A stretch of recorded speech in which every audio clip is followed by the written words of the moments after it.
Hello everyone and welcome back to another Kerbal Space Program video. Something really quick and easy because I'm still working on a few other projects like the SSTO that can land and take off on water. But today we'll be talking about intercoolers. Are intercoolers good for small SSTOs or not? I know they're great for large heavy SSTOs that got a lot of air to get a lot of oomph and a lot of speed and velocity going, but what about small SSTOs? Typically small SSTOs don't need a whole lot to get up there because they're lightweight and they got a lot of thrust behind them. So an intercooler, in my opinion, is a bit much when you're talking about anything that's maybe 40 tons or so, give or take, maybe a little less. But we're going to test that theory. We're going to do controlled experiments and see if that theory holds up. But no, this little guy was actually inspired by the Fire Stick video from a few days ago. It is a teeny tiny itty bitty little shuttlecraft. I've flown it once, but since then I've modified it, so I'm hoping I can get more juice out of it. Interestingly enough, they don't have like a Mark II inline cockpit. Well, actually they do, but it's meh. I'm just gonna say that it's meh. I'm sure I could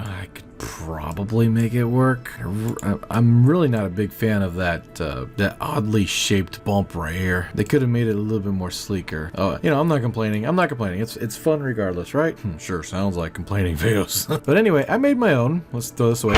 And it's inside of this little cargo bay. Open it up. And with even a little bit of room to spare, I managed to put in a cockpit, some power, some extra liquid fuel, some monopropellant, a re-entry probe core. That should be good, right? Click. Now, as we all know, cargo bays are, for some reason, they generate a good amount of drag in comparison to if I was to use the inline cockpit. However, I kind of wanted to stuff it full of goodies, so I'm going to suck it up and take the drag. No drag and not as many goodies, or some drag and a whole lot of goodies. So I had to make a judgment call. I've chosen my path. Anyway, I'm glad that many of you enjoyed the SSTO, simple SSTO video, how to build your own SSTO. And like I said, I can't emphasize this enough. It was simple. It was not meant to get into the nitty-gritty details of how to build an SSTO with KSP mechanics. But I do love the fact that a lot of you are putting different types of techniques and stuff in the comments, so that many people who come and watch the video can also read the comments and learn even more. So those of you who do that, you guys are awesome. Just know that that was a very simple,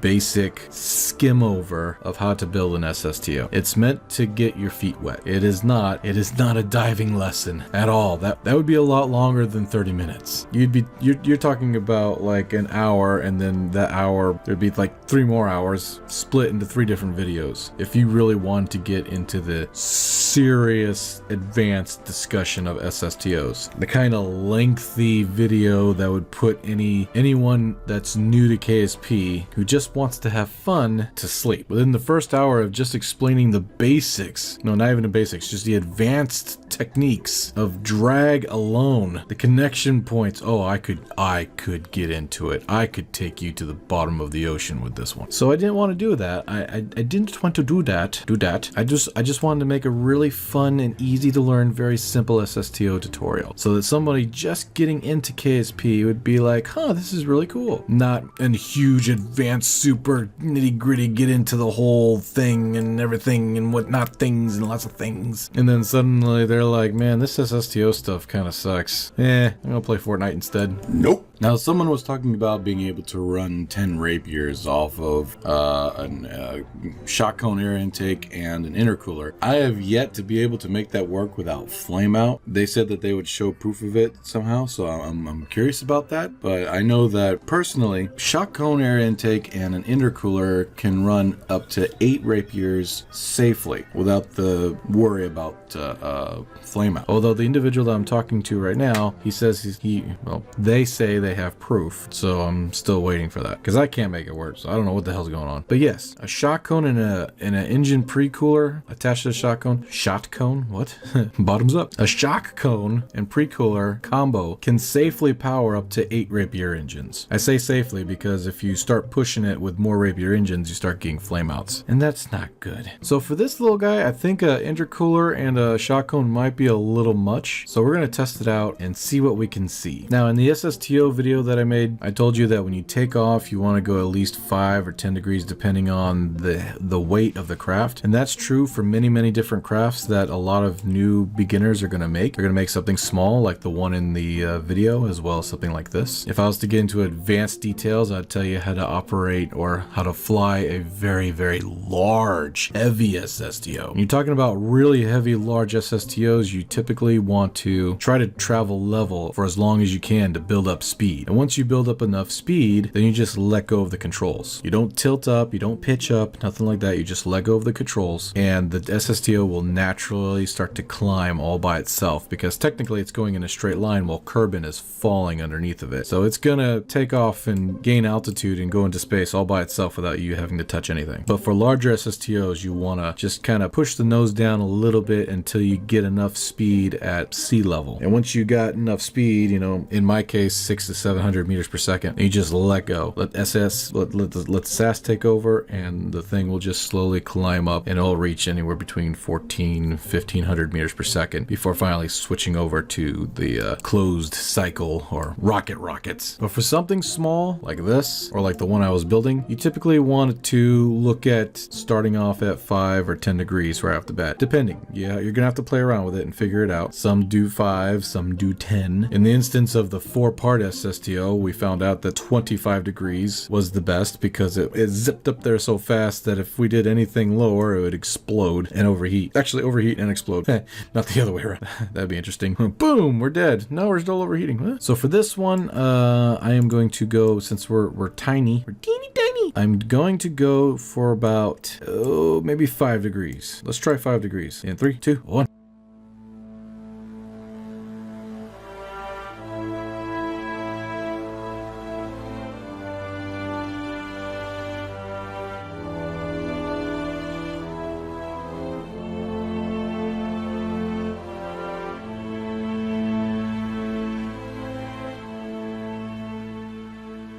And try to get as close to 0 as possible on my time to apoapsis. So about 234 meters per second left. That's not bad at all. You could definitely do plenty of maneuvers, especially if you were smart. And you went into orbit just behind your target. That means you wait for your target to kind of pass by a little bit, and then you take off, and that by the time you get up to it, you're just behind it. Which, by the way, I've been asked to do an orbital tutorial, a simple, easy to follow and fun orbit tutorial. Basically, what do you do when you get up there, and how do you maneuver to space stations or even other celestial bodies? That sounds like fun. And then for what? Wait a minute. Could have swore I had symmetry on when I put that light there. Gosh damn it. Now it's off. Will you join the light side or the dark side?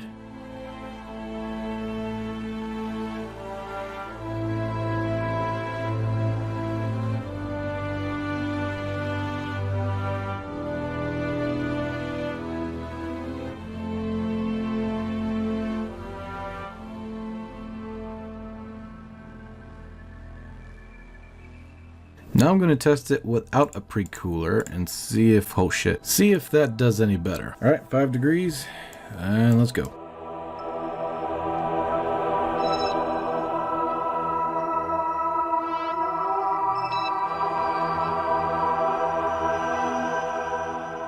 $292. That's actually a bit more than what we had with the pre-cooler on. It's like I said, the pre-cooler and shot cone for a smaller vessel actually hurts it. My theory is, yes, you're getting a whole lot of air, blah, blah, blah, blah, but you only have one Rapier engine, and you don't have that much weight. So a pre-cooler, instead of actually helping get more oomph out of this craft, is actually hindering it, because it's simply more added weight. The power of the one Rapier with the little weight that this tiny little SSTO has is more than enough to get it up there efficiently. Adding something like a pre-cooler only hinders that. But let's test out the pre-cooler one more time, and let's have it even a more leveled out ascent. Okay, we have all our Kerbals, and 3, 2, 1. So for this test, we'll actually be very level. We'll get up to about 300 or so meters per second before we just let it go, build up some speed, which I think is not a good idea for something this small, but we'll give it a shot. Leave no stone unturned, as it were.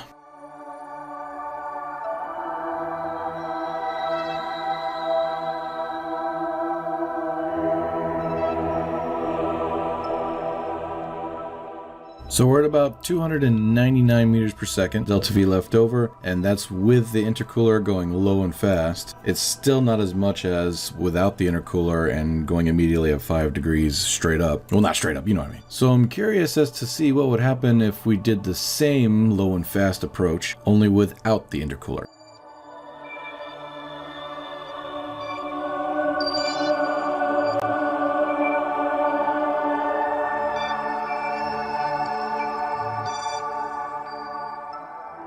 And we are 334 meters per second delta V. Holy sh! So I just realized why we were able to do a heavy SSTO takeoff maneuver with a small craft, and that is because the Clampotron shielded docking port has a max temp of 2600. That's a lot. If I was to slap on an aerodynamic nose cone, which is only 2400, we'd probably pop before we got any faster at sea level. So not bad, not bad. Shielded docking port for the win, huh? Now I've seen some people use fairing. The only problem with fairings is that they are murder when it comes to drag. Mida, absolute mida. These things create some serious drag. If you don't believe me, just test it out yourself. Build an SSTO, put an aerodynamic nose cone on it, get the numbers after you get into orbit, go back, put on an airstream protective shell, and see if you get the same numbers if they're worse or better. Very simple. My experience though, these things create an ugly amount of drag. Woof. Great for rockets because of the fact that the stuff that's underneath of these things would create even more drag, right? But for an SSTO, well, I don't know if this trick works, but a long time ago you used to be able to put like a place anywhere linear thing, the skin 2600 temperature max, and if you took it right and you like put it on your nose cone, whoa, that looks, cover your eyes children, but if you put it on the tip of the nose cone, let's pretend there's a tip here. Gosh damn it, where is this going? KSP Mechanics, when it came to thermal stuff, would put all the heat on the first part that it hit, and then it would bleed into the second part and the third part, being less and less as it went through. So a lot of times you could get away with going super fast at sea level before you jump up there by putting a little anywhere linear RCS port right in front. I don't know if that still works or not, if that trick still works, or if they fixed that. And I don't have time to test it, so you're more than welcome to. Don't think it's going to work anymore. Okay, some of you may recognize this craft. This was from the Build Your Own SSTO video. We're going to fill it up with Kerbals and test it out. Alright, let's go ahead and try the low and fast approach. That's typically reserved for heavy SSTOs, but we'll give this one a go.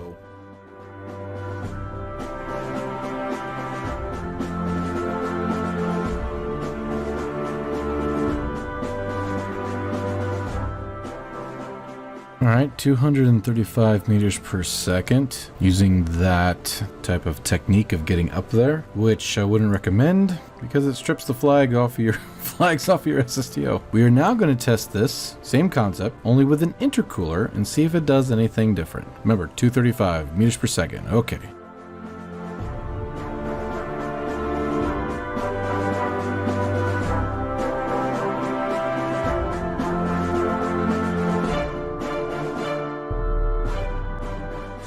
Okay, 200 meters per second. So 235 without intercooler, and with intercooler only 204. Huh. Okay. Right. You know, let me test it out one more time. Just one more time. Make sure my crew's still in there. Yep, still full. Okay. Whenever you see the little arrows on the sides of these portraits, that means there is more. What? Ricardo Cassini. Welcome to the fold. Oh no, what did I join? Space Call. This time, instead of going level for however long and speeding up, I just went ahead and pointed the nose at level and just let it ascend without trying to put the nose down and letting it speed up. I just put it level and let it ascend. Huh. That did even worse. But look on the right side. At least we still have our flags. So I tried to do it with the same flight path and flight plan about just taking off and letting it ascend by itself with the nose level, but this time without an intercooler. So again, without the intercooler, this one is 216 meters per second, The case here is whether or not an intercooler is worth it for smaller SSTOs. And apparently what I'm looking at here is that it's not. So by the time the intercooler can actually really do anything useful, it's already in super thin atmosphere going into space. And the power of the rapiers alone are efficient enough to handle the job just fine with one shock cone air intake. So essentially the intercooler becomes more like useless weight than actually something useful. Now I'm not too sure where the threshold is when intercooler actually starts being useful, but I can only imagine something, you know, twice as big, something about twice as big as whatever this is, and then intercoolers would start playing a big role. I'll test more on that later, but for right now, an intercooler on a small SSTO actually doesn't help it. And I hope didn't waste almost 4 hours of my time doing test after test after test to show you that. I can see some diehards in here in the comments section already. Intercoolers for life. I mean, these guys would throw an intercooler on a command seat. Intercoolers for life. But that's okay. The cool thing about KSP is that it's a game. Play how you want. I don't care if you put 50 intercoolers on your stuff. As long as you have fun, that's what counts. However, for efficiency's sake, I've tested that intercoolers on small SSTOs actually hurt the craft. So thank you so much for being a part of this channel, and thank you so much for watching. If you liked what you saw, please leave a like, and if you really liked what you saw, consider subscribing. I upload almost every other day. Uploads are a little slow right now because I got a lot on my plate, but once things start getting back together again, it'll be almost every other day. But anyway, it's consistent regardless. So I hope you enjoyed this video and hope you learned something. I kind of had an inkling that this was going to be the case, but I had to test it out just to make sure. So in a sense, I also learned something as well. Intercoolers are bad for small SSTOs. But anyway, love you all, take care, and I will see you in the next video. Bye for now. Bye-bye.